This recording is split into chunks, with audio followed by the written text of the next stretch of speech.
कि मेरी निगाह ने ये कैसा ख्वाब देखा है, जमी पे चलता हुआ माहताब देखा है।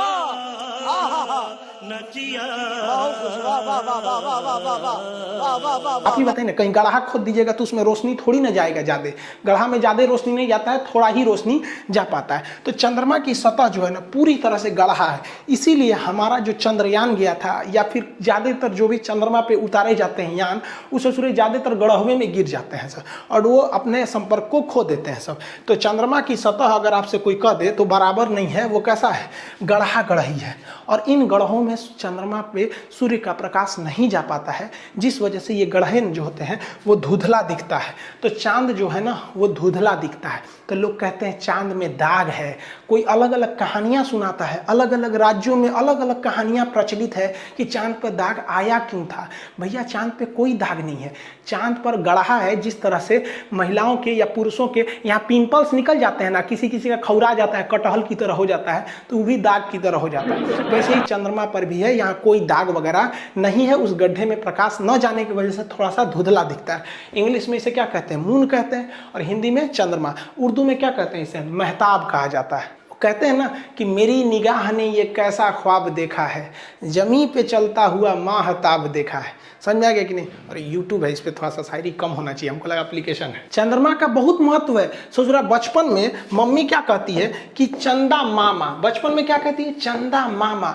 और वही लड़कवा जब बड़ा हो जाता है ना तो मम्मी कहती है चांद सी दुल्हन लाएंगे। अरे ससुरा तूने, इसका मतलब तू मामा को दुल्हन बना रही है। अरे अरे भाई, तो ये कहने के लिए चंदा मामा दूर के पुआ पकाए खीर के। अभी तो हाल ही में करवा चौथ बीता है।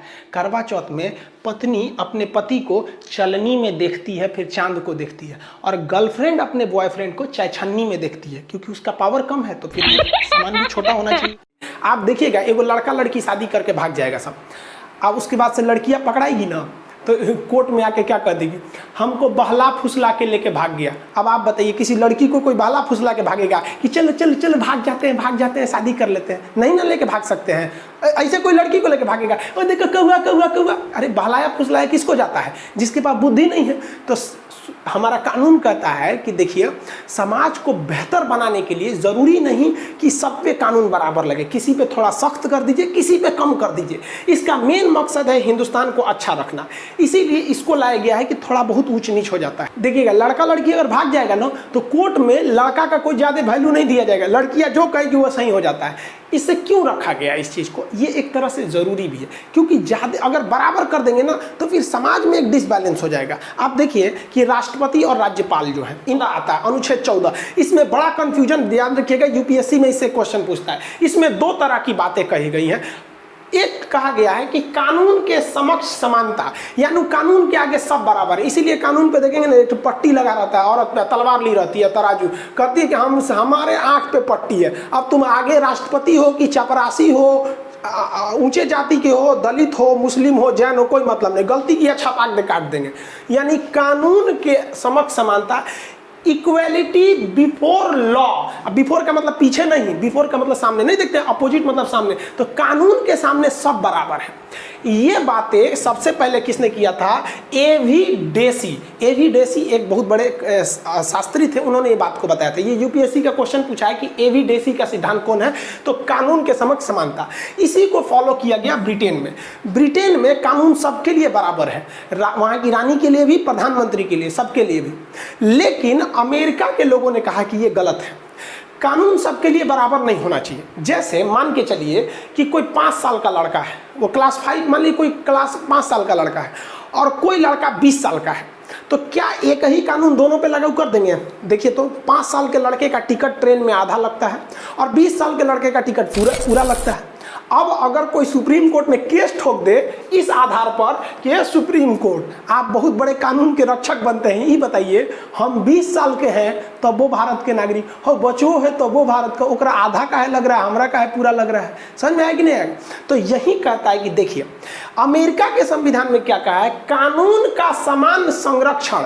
यानी अगर आप बड़े हैं या छोटे हैं, अगर कोई गलती कर दिए हैं तो सजा आप दोनों को बराबर मिलेगी, लेकिन कुछ हद तक आपको अलग देखा जाएगा क्लासिफिकेशन के नाम पर। जैसे भारत में महिलाओं को फांसी नहीं लगी अभी तक, कुछ डिफ्रेंसिएशन करना ठीक है।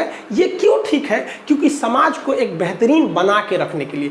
आप देखिएगा, एगो लड़का लड़की शादी करके भाग जाएगा सब, अब उसके बाद से लड़कियां पकड़ाएगी ना तो कोर्ट में आके क्या कर देगी, हमको बहला फुसला के लेके भाग गया। अब आप बताइए, किसी लड़की को कोई बहला फुसला के भागेगा कि चलो चलो चलो भाग जाते हैं शादी कर लेते हैं? नहीं ना लेके भाग सकते हैं।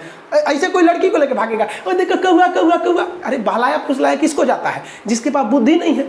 तो हमारा कानून कहता है कि देखिए, समाज को बेहतर बनाने के लिए ज़रूरी नहीं कि सब पे कानून बराबर लगे, किसी पे थोड़ा सख्त कर दीजिए, किसी पे कम कर दीजिए। इसका मेन मकसद है हिंदुस्तान को अच्छा रखना, इसीलिए इसको लाया गया है कि थोड़ा बहुत ऊंच नीच हो जाता है। देखिएगा, लड़का लड़की अगर भाग जाएगा ना तो कोर्ट में लड़का का कोई ज़्यादा वैल्यू नहीं दिया जाएगा, लड़कियाँ जो कहेगी वो सही हो जाता है। इससे क्यों रखा गया? इसकी दो सूचना सुनिए। देखिए, ज्योग्राफी का एडमिशन क्लोज कर दिया गया था, लेकिन बहुत सारे लड़के छूट गए थे और क्लास लेते समय एप्लीकेशन पे सब यही कहता है, सब सर एडमिशन थोड़ा ओपन कर लीजिए।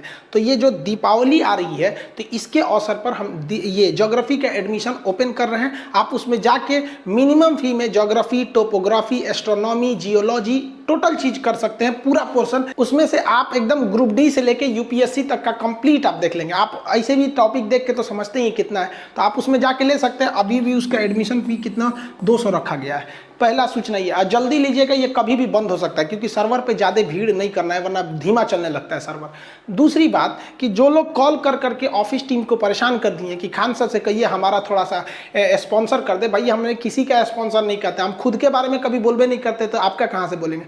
दूसरा, ये लोग परेशान करते हैं लोग कि सर आप हमारे पास इतने पैसे ले लीजिए, हमारे यहाँ आके पढ़ाइए। भाई हम कहीं नहीं जा सकते हैं, तो इसलिए आप प्लीज़ परेशान मत किया कीजिए। इतना परेशान कर देते हैं लोग कि ऑफिस के नंबर को ऑफ करना पड़ता है, और फिर स्टूडेंट्स को प्रॉब्लम हो। हम यहाँ प्रचार नहीं कर सकते किसी का, और दूसरा हम कहीं नहीं जा सकते, हमें कोई ले नहीं जा सकता है। आप कीमत की बात छोड़िए, हिंदुस्तानी है, हमें प्यार से बुलाया जाता है, खरीद तो कोई नहीं सकता है हमें। जिसके रीजन भी है, अगर हमको कोई करोड़ में खरीदेगा तो कल को वो हमारी फीस 200 रुपये तो रखने नहीं देगा, फिर गरीब लड़के मारे जाएंगे। इसलिए आप इसको समझेंगे, एडमिशन जल्दी से लेना होगा जिनको लेंगे, वरना ये फिर बंद हो जाएगा। मिलेंगे नेक्स्ट क्लास में। जय हिंद।